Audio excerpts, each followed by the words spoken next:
Bienvenue, dans cette vidéo, on va corriger le problème de l'examen national 2024 session normale. Première partie nous dit, on considère les deux fonctions e et v définies sur R par e de x est égal à exponentielle de x et v de x qui est égal à x.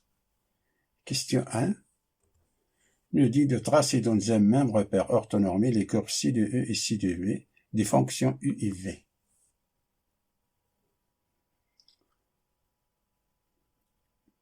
On a l'axe des x et l'axe des y. On a e de x est égal à l'exponentielle de x. On sait que pour tout x appartient à R, l'exponentielle de x est strictement supérieure à 0. C'est-à-dire que la courbe ci de u est au-dessus de l'axe des abscisses. C'est-à-dire qu'il ne coupe pas l'axe des abscisses. Et que e de x coupe ey car pour x est égal à 0, on a u de 0 est égal à e à la puissance 0 qui est égal à 1, donc la courbe ci de u coupe l'axe des ordonnées en 0, 1.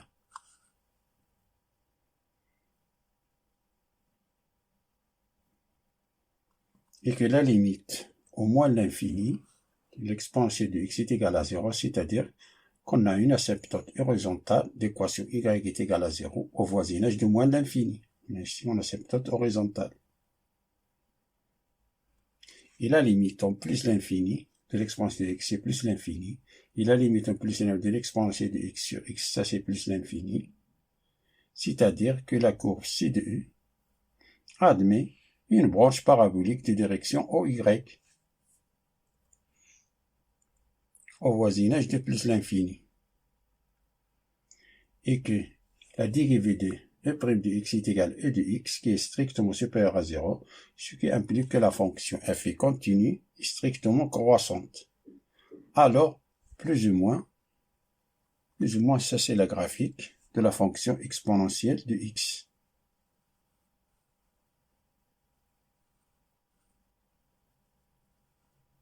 Si on connaît la graphique de l'exponentielle de x, il suffit de tracer la courbe sans faire cette étude. Et v de x, qui est égal à x, c'est très simple à représenter graphiquement. Ce n'est que la première bisectrice de premier cadran, c'est la bisectrice de premier cadran. Si x est égal à 0, alors on a v de 0 est égal à 0. Si x est égal à 1, alors v de 1 est égal à 1, c'est-à-dire c'est l'équation d'une droite qui passe par 0 et 1. 1 et 1.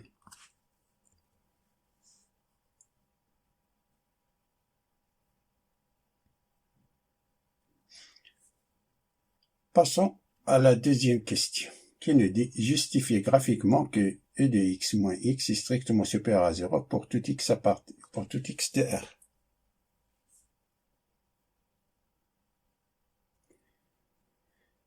D'après la graphique ci de v,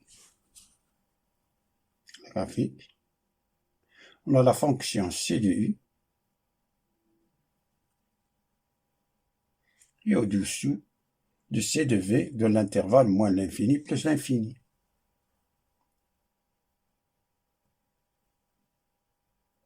Alors, quel que soit x appartienne à R, e de x est strictement supérieur à v de x.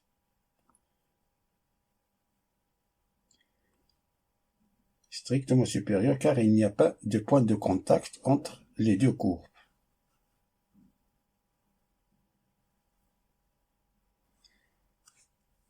Ça est qu'on va dire que l'exponentielle de x est strictement supérieur à x, c'est qu'on va dire que l'exponentielle de x moins x est strictement supérieur à 0. Passons à la question numéro 3, qui nous dit de calculer l'aire de la partie du plan délimitée par la courbe ci de u et ci de v, et les droites d'équation x est égal à 0 et x est égal à 1.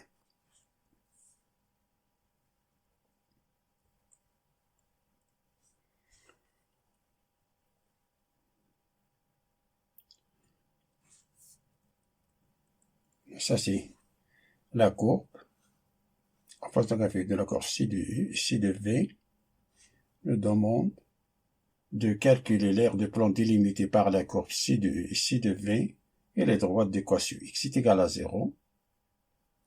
X est égal à 0 et la droite d'équation x est égal à 1. C'est-à-dire cette partie-là qu'il est assurée.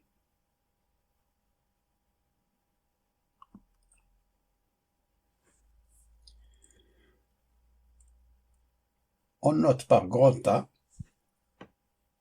la partie de plan délimité de la courbe ci de U et ci de V, les droites d'équation x est égal à 0, x est égal à 1, a est égal l'intégrale entre 0 et 1 de la valeur absolue de e de x moins x d de x, ça est égal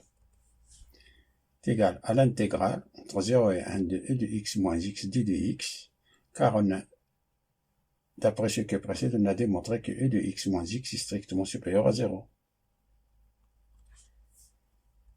Alors la règle ça est égal.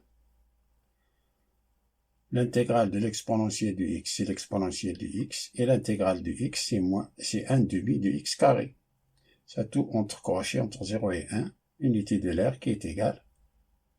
On remplace par 1, c'est E, moins 1 demi.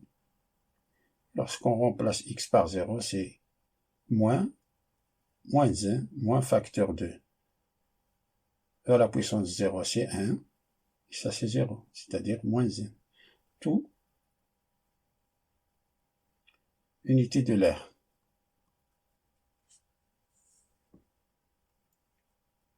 Donc, l'aire est égale. E moins 1 demi moins 1, c'est moins 3 demi. Unité de l'aire. Passons à la deuxième partie du problème.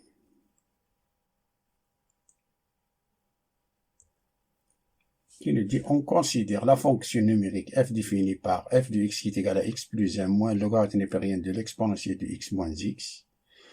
Question 1 petit a vérifie que f est défini sur R. C'est-à-dire de calculer le domaine de définition.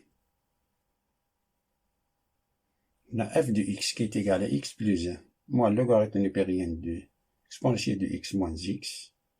On a f de x existe si et seulement si exponentielle de x moins x est strictement supérieur à 0. Ce qui est vrai d'après ce qui précède. Donc, notre domaine de définition est égal à R. Voyons la question 1 petit b, qui nous dit de montrer que pour tout x de R, f de x est égal à 1 moins le logarithme népérien de 1 moins x exponentielle de moins x.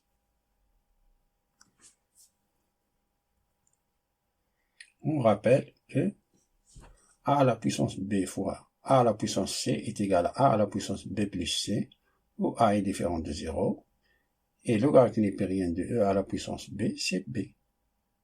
Ça c'est b, le logarithme népérien de e, le logarithme népérien de c1, c'est égal à b. On a f de x qui est égal à x plus 1 moins le logarithme népérien de l'exponentielle de x moins x. On voit que dans l'expression donnée apparaît e à la puissance moins x. Alors, multiplions exponentielle de x moins x par exponentielle de moins x divisé par moins x. Si on multiplie ce qu'on a à l'intérieur du logarithme népérien de x par exponentielle de moins x divisé par exponentielle de moins x,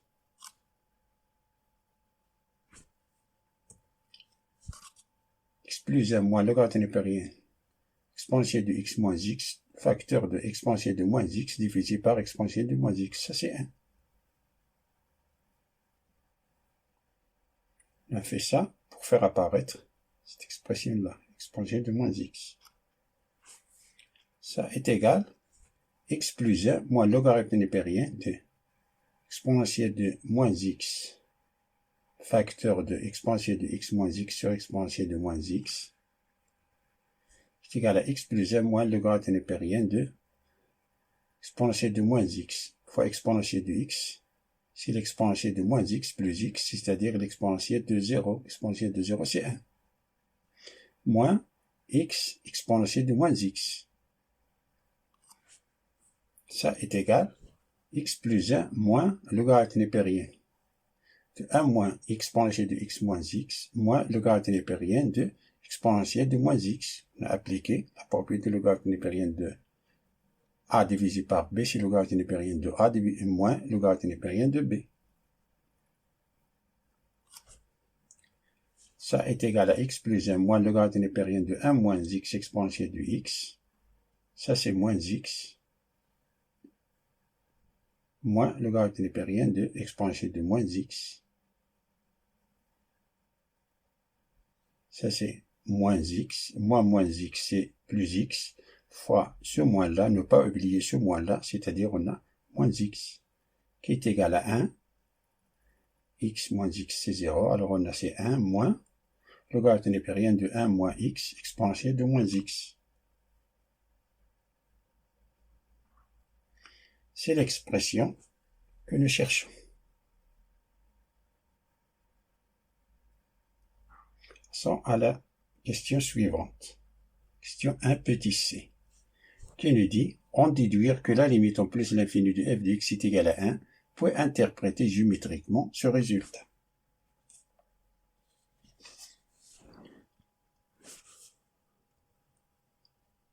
On a f de x qui est égal à x plus 1 moins logarithme népérien de l'exponentielle de x moins x, qui est égal en même temps à 1 moins logarithme népérien de 1 moins x exponentielle de moins x qu'on a démontré précédemment.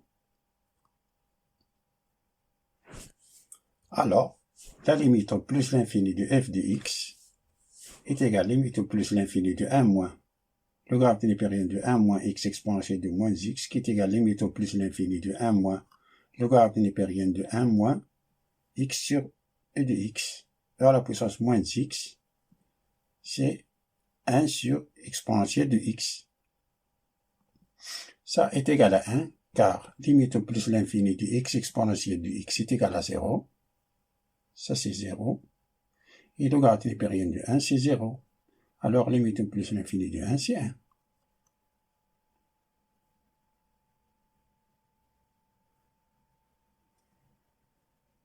Là, ça, c'est une limite usuelle. Comme la limite en plus l'infini de f de x est égale à 1, alors, la courbe ci de f admet on asymptote horizontale d'équation y est égal à 1 au voisinage de plus l'infini. Passons à la question de petit a, qui nous demande de calculer la limite au moins l'infini de f de x.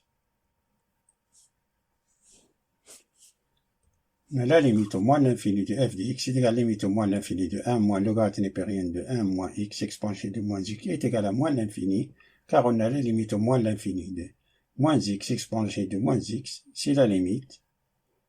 Si x tend vers moins l'infini, alors moins x tend vers plus l'infini. Alors on a ici plus l'infini fois plus l'infini, e à la puissance plus l'infini, c'est plus l'infini. Plus l'infini fois plus l'infini, c'est plus l'infini. Alors ça, c'est plus l'infini. Logarithme à 1 plus l'infini, c'est plus l'infini. Logarithme népérien de plus l'infini, c'est plus l'infini. Et moins fois plus l'infini, c'est moins l'infini.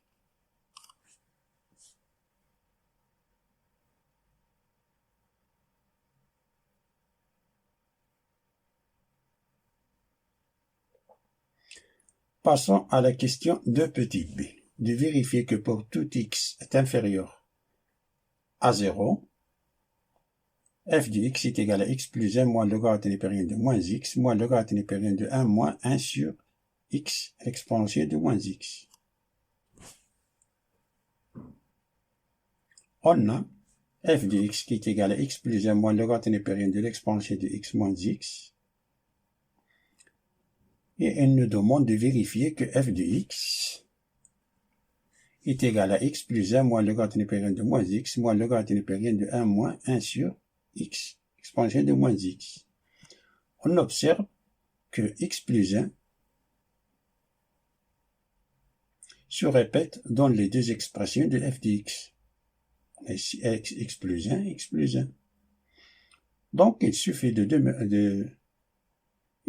vérifier que moins le logarithme népérien de l'exponentielle de x moins x est égal à moins le logarithme népérien de moins x moins le logarithme népérien de 1 moins 1 sur x exponentielle de moins x.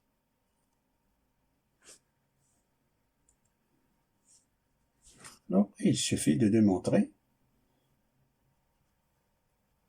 cette égalité. Ça veut dire que le logarithme népérien d'exponentielle de x moins x, si on multiplie par moins 1, cette égalité est égale au logarithme népérien de moins x plus le logarithme népérien de 1 moins 1 sur x exponentielle de moins x. Alors, il suffit de démontrer cette égalité-là. Pour éviter de compliquer les calculs, il est presque toujours préférable de commencer par l'expression la plus longue. Alors, on commence par cette expression-là.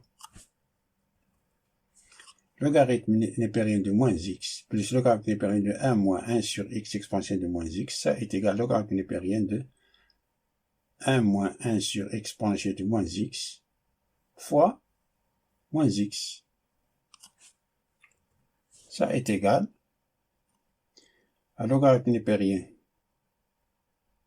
de moins x plus, développe ça, c'est moins x plus x sur x exponentielle de moins x.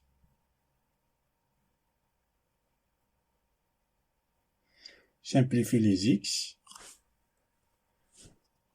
C'est moins x plus 1 sur exponentielle de moins x qui est égal au logarithme népérien de moins x plus 1 sur exponentielle de moins x fois exponentielle de x sur exponentielle de x. On a multiplié ici par exponentielle de x divisé par exponentielle de x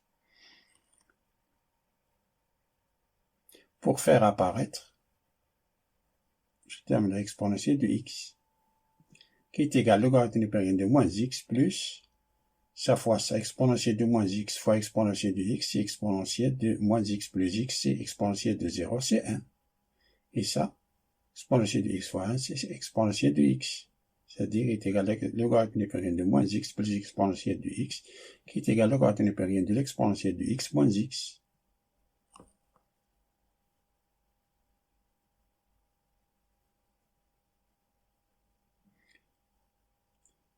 Ça, c'est l'expression que nous cherchons.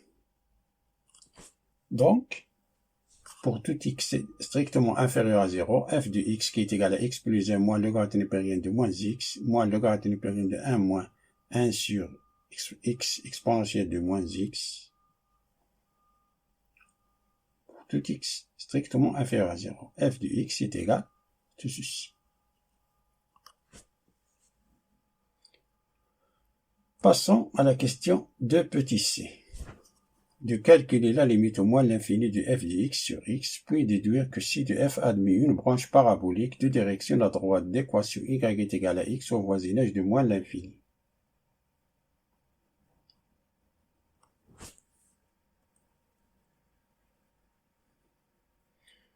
On rappelle que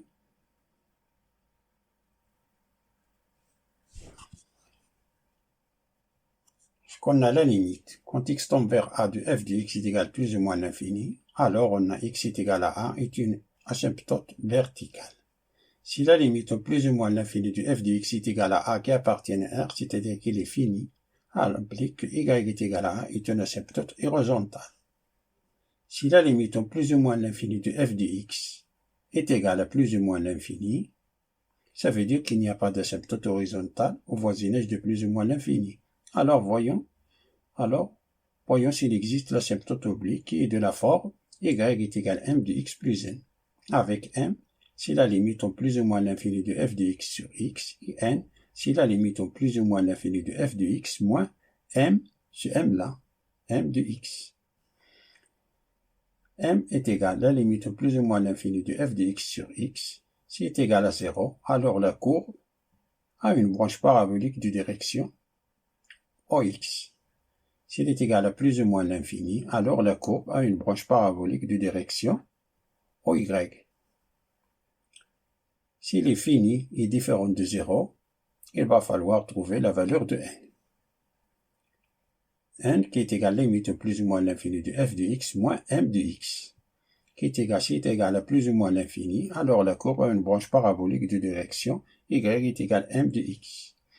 S'il est fini, alors l'asymptote oblique est de la forme y est égal à m de x plus n.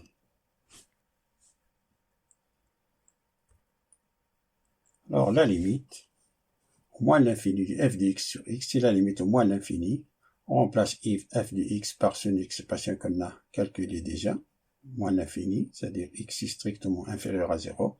C'est x plus 1 moins le grade népérien de moins x moins le grade népérien de 1 moins 1 sur x exponentielle de moins x, tout sur x. Ça est égal, x sur x c'est 1 sur x, décompose cette fraction, c'est 1 plus 1 sur x, moins le grade népérien de moins x sur x, moins le grade népérien de 1 moins 1 sur x exponentielle de x sur x. Ça est égal, la limite au moins l'infini, de 1 plus 1 sur x, plus le grade népérien de moins x sur moins x, sous moins là, on le fait passer au dénominateur, c'est-à-dire plus le grade népérien de moins x sur moins x, moins le grade népérien de 1 plus 1 sur moins x exponentielle de x, sous moins là, on le fait passer au dénominateur, c'est-à-dire plus 1 sur moins x exponentielle de moins x, tout facteur de 1 sur x. Ça est égal à 1, car on a la limite au moins l'infini de le grade népérien de moins x sur x, ça c'est la limite, si x tend vers moins l'infini, alors moins x tend vers plus l'infini. C'est-à-dire, si moins x tend vers plus l'infini de le grade népérien de moins x sur x, c'est-à-dire, ça c'est une limite usuelle. On remplace moins x par t, c'est-à-dire le grade népérien de t sur t, limite usuelle qui est égale à 0. Et la limite, c'est la limite x tend vers moins l'infini de moins x exponentielle de x, ça est égal à la limite moins x tend vers moins l'infini, alors moins x tend vers plus l'infini. De moins x exponentielle de moins x, on remplace moins x par t, c'est-à-dire la limite, parce que t tend vers plus l'infini de t, exponentielle de t, ça c'est plus l'infini. Ici, plus l'infini fois plus l'infini, c'est plus l'infini.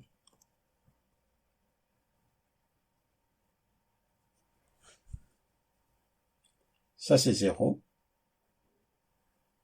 Ça c'est 0.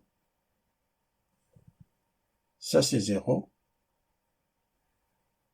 Et ça, 1 sur plus l'infini, c'est 0. Et le grade népérien de 1, c'est 0. 0 fois 0, c'est 0. Ça c'est 0. Ça c'est 0. Alors, limite au moins l'infini de 1, c'est 1.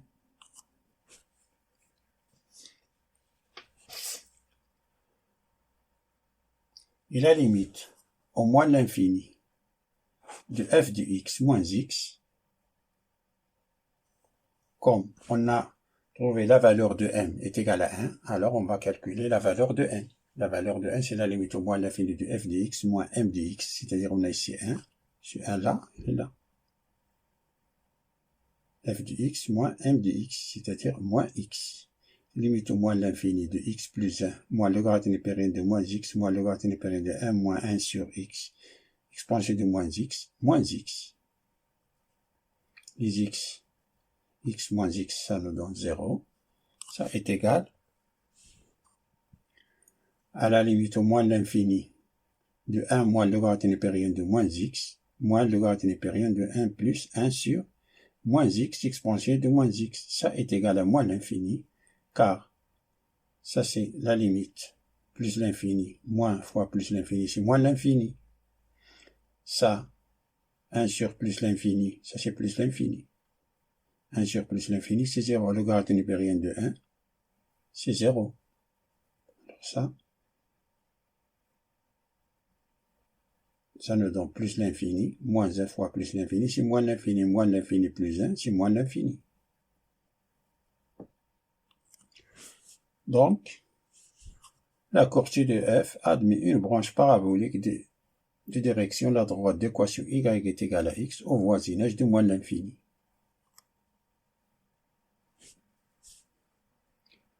Passons à la question 3 petit a. Montrez que pour tout x de R, f' de x est égal à 1 moins x sur exponentielle de x moins x.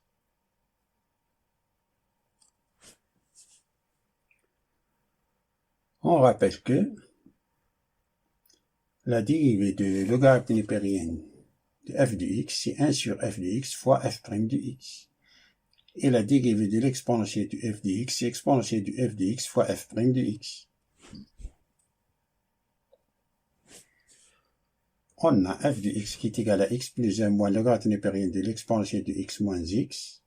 Avant de calculer f', il faut justifier que la fonction f est dérivable sur R. On a la fonction fn de x qui est égale à x plus 1. C'est une fonction affine. C'est une fonction affine et dérivable sur R.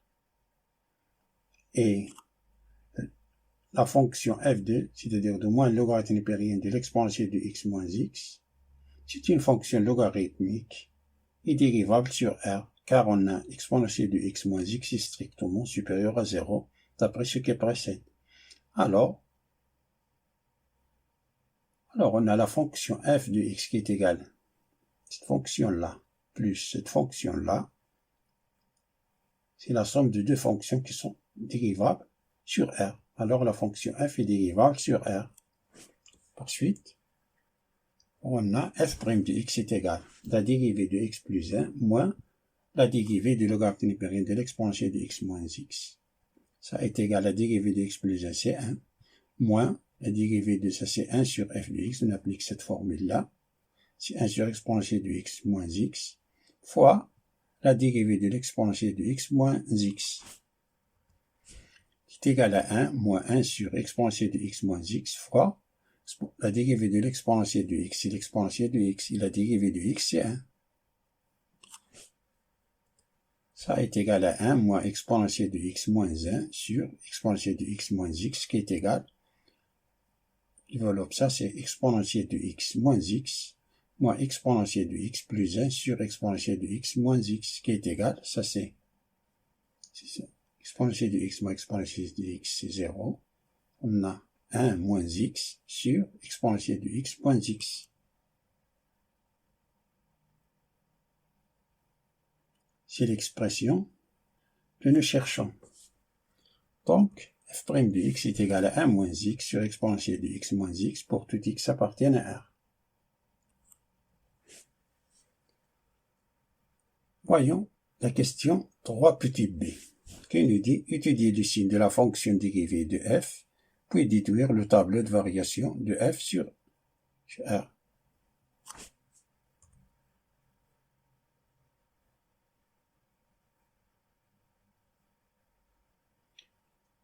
On a f' de x qui est égal à 1 moins x sur exponentielle de x moins x. Et d'après la question 2 de la partie 1, on a démontré que l'exponentielle de x moins x est strictement supérieur à 0. Donc le signe de f' de x est celui de 1 moins x. C'est-à-dire que 1 moins x supérieur ou égal à 0, ce qui veut dire que x est inférieur ou égal à 1. Alors, si x appartient à l'intervalle moins l'infini 1, f' de x est supérieur ou égal à 0. Si x appartient à l'intervalle 1 plus l'infini, donc f' de x est inférieur ou égal à 0.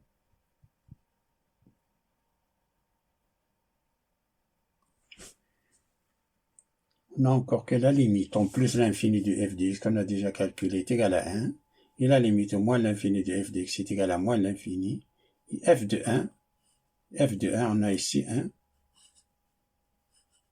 Il y avait le remarquable ici que f' de x est égal à 0, c'est-à-dire que f' de x c'est 1, x est égal à 1. F' de x est égal à 0, ça veut dire que x est égal à 1. Alors on a f de 1, on va calculer f de 1, c'est 2 moins le logarithme népérien de e moins 1.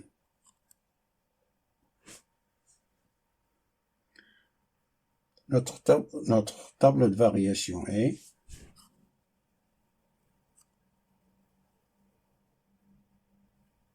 x qui va de moins l'infini jusqu'à plus l'infini. On a f' de x s'annule en 1.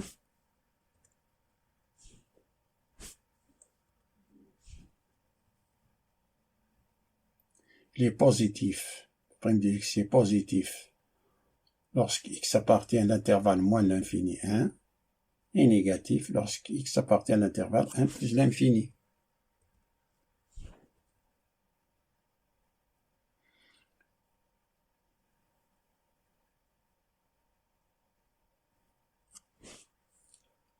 On a la limite au moins l'infini, c'est moins l'infini. Et la limite en plus l'infini, c'est 1. On a f de 1, c'est 2 moins le logarithme népérien de e moins 1. Là, ici, les croissantes décroissantes.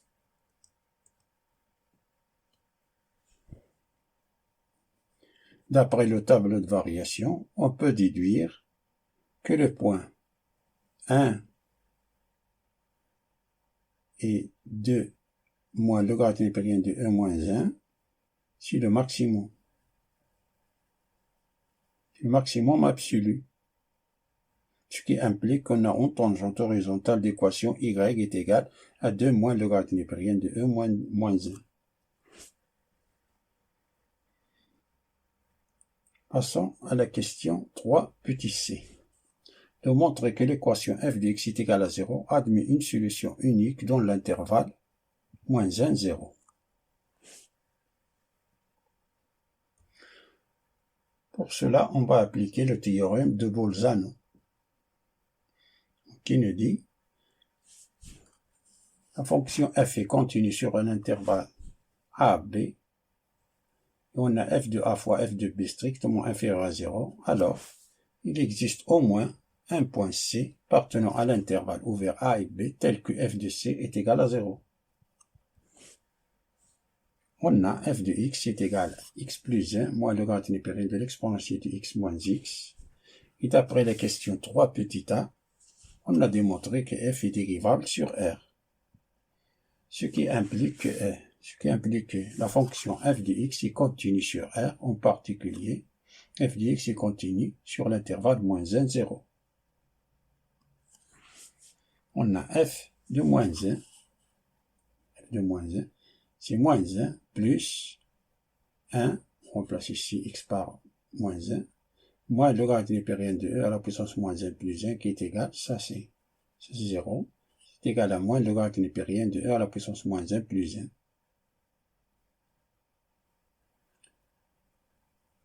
On a e à la puissance moins 1 plus 1 est strictement supérieur à 1. Donc, le logarithme népérien de e à la puissance moins 1 plus 1 est strictement supérieur à 0. Mais comme on a ici moins 1 fois un nombre positif, c'est négatif. Et f de 0, c'est 0 plus 1, moins le logarithme népérien de e à la puissance 0 moins 0, qui est égal à 1. Ça, c'est 1, le logarithme népérien de 1, c'est 0. C'est égal à 1, moins le logarithme népérien de 1, ça, c'est 0. 1 est strictement supérieur à 0. Donc, on a f de moins 1 fois f de 0 est strictement inférieur à 0. Alors, il existe au moins un alpha appartenant à l'intervalle moins 1, 0, tel que f de alpha est égal à 0. Et d'après le tableau de variation, on a entre intervalles, c'est moins 1, 0. On a ici moins 1, il est là, 0 ici. On a la fonction est strictement croissante. Là, la fonction f est continue et strictement croissante, alors f est bijectif sur l'intervalle moins 1, 0. C'est-à-dire qu'à chaque point de l'ensemble de départ correspond à un seul point de l'ensemble d'arrivée. D'où il existe un unique alpha appartenant à l'intervalle moins 1, 0, tel que f de alpha est égal à 0.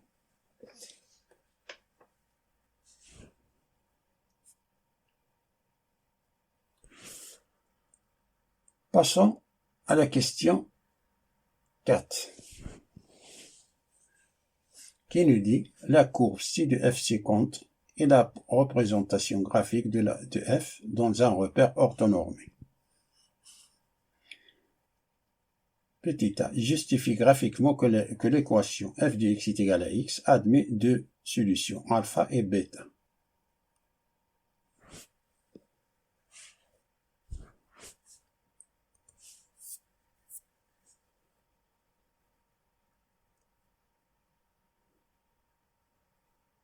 D'après la graphique, on observe qu'on a deux points d'intersection entre la droite d'équation y est égal à x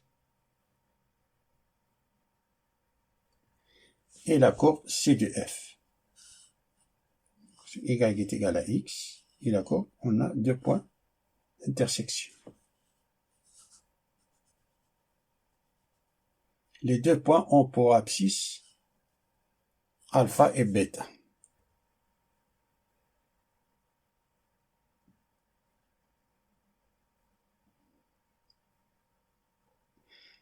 Alors, f de x admet deux solutions alpha et bêta dans R.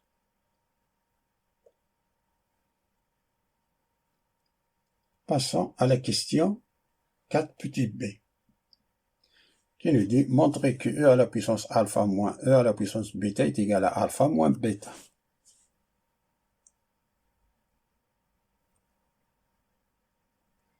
On a f de x qui est égal x plus 1 moins le grade népérien de l'exponentielle de x moins x. On sait que f de x est égal à x admet deux solutions alpha et bêta, c'est-à-dire que f de alpha est égal à alpha et que f de bêta est égal à bêta. On a f de alpha, on remplace x par alpha, c'est alpha plus 1 moins le grade népérien de e à la puissance alpha moins alpha qui est égal à alpha. Ce que veut dire, on simplifie les alphas, alors on a 1 moins le grade népérien de e à la puissance alpha moins alpha est égal à 0. Ce que veut dire que le grade népérien de e à la puissance alpha moins alpha est égal à 1. Ce que veut dire que le grade népérien de e à la puissance alpha moins alpha est égal au grade népérien de e. Simplifier les logarithmes népériens, alors on a e à la puissance alpha moins alpha est égal à e. Ce qui veut dire que e à la puissance alpha est égal à e plus alpha, qu'on va noter avec 1. Cette équation-là, on va le noter par le nombre 1. F de bêta est égal bêta plus 1, on remplace x par bêta, c'est 1 moins le grade népérien de e à la puissance bêta moins bêta qui est égal à bêta. Ce qui veut dire le grade népérien de e à la puissance bêta moins bêta est égal à 1. Ce qui veut dire que, même calcul, on arrive jusqu'à e à la puissance bêta est égal à e plus bêta, qu'on va noter cette équation par le nombre 2. Donc, si on fait l'équation 1 moins l'équation 2, de l'équation 1 jusqu'à l'équation 2, ça implique que e à la puissance alpha moins e à la puissance bêta est égal à e plus alpha moins e moins entre parenthèses e plus bêta. Ça veut dire que e à la puissance alpha moins e à la puissance bêta est égal e moins 2 c'est 0, alpha moins bêta est égal à alpha moins bêta.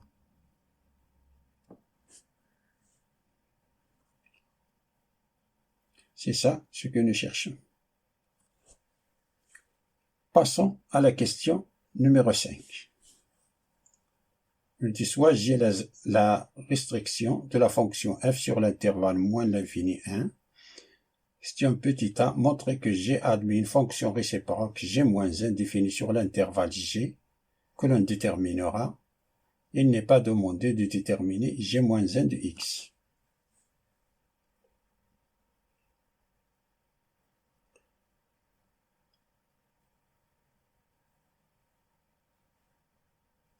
Voyons la graphique de f. On a f de x. La fonction f est continue sur R. Et comme la fonction g, ce n'est que la restriction de la fonction f sur l'intervalle moins l'infini 1, alors la fonction g est continue sur l'intervalle moins l'infini 1.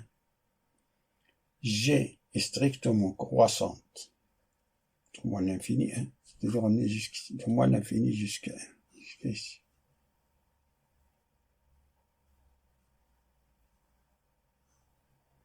G est strictement croissante.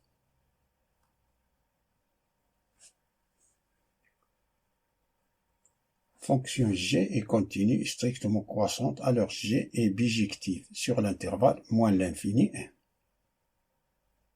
C'est-à-dire qu'à chaque point de l'ensemble de départ correspond à un seul point de l'ensemble d'arrivée. Donc g admet une fonction réciproque g-1 qui est définie que g-1 est défini sur g de moins l'infini 1. La limite au moins l'infini de f de x, c'est moins l'infini et f de 1 qui est égal à 2 moins le grand hypérien de e moins 1. Alors, g de moins l'infini 1, c'est moins l'infini 2 moins le grand hypérien de e moins 1. Ça, ce n'est que l'intervalle grand G.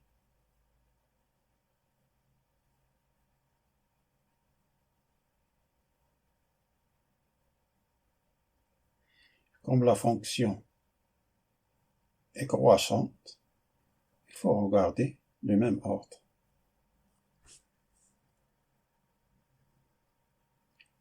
Passons à la question 5 petit b, de vérifier que g-1 est dérivable en 1 et de calculer la dérivée de g-1 en 1.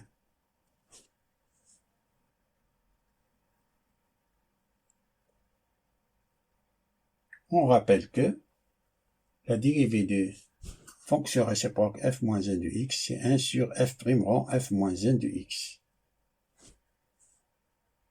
On a f' de x est égal, qu'on a déjà calculé, c'est 1 moins x sur exponentielle de x moins x, ce qui implique que g' de x est égal à 1 moins x sur exponentielle de x moins x.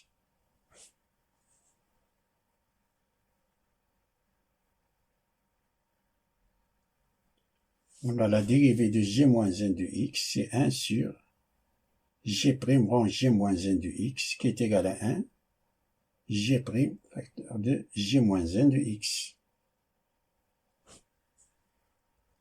g-1 est dérivable en 1, c'est-à-dire de démontrer que g est dérivable en g-1 de 1 et que g' de g de moins 1 de 1 est différent de 0. Avant, calculons g-1 de 1. On pose g-1 de 1 est égal à a, donc g rang g-1 de 1 est égal à g de a, ce qui veut dire que g de a est égal à 1. Ça, c'est une identité. D'accord? Ça, c'est une identité. Alors, on a ça est égal à 1. Alors, on a g de a est égal à 1. D'après la graphique, a est égal, pour g de a est égal à 1, c'est-à-dire a est égal à 0. D'après la graphique, a est égal à 0. Donc, g-1 de 1 est égal à 0.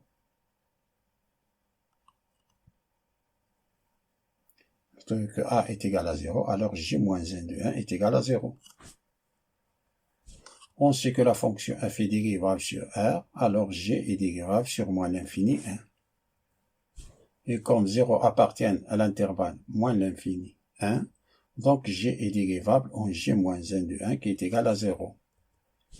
On sait que f' de x est égal à 1 moins x sur exponentielle de x moins x implique que g' de x est égal à 1 moins x sur exponentielle de x moins x. Donc, g' de g-1 de 1 est égal à g' de 0, qui est égal à 1 moins 0 sur e à la puissance 0 moins 0, qui est égal à, ça c'est 1, 1 sur 1 c'est 1, qui est différent de 0. D'où g-1 est dérivable en 1. Et g- la dérivée de g-1 de 1 est égale à 1 sur g' rang g-1 de 1, qui est égal à 1 sur g' de g-1 de 1, qui est égal à 1, g-1 de 1, c'est 0. Ça, c'est 0.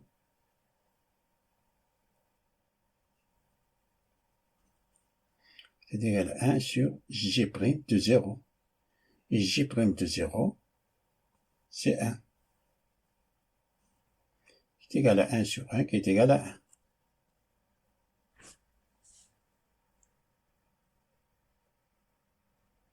Fin de la résolution de cet exercice, et à bientôt.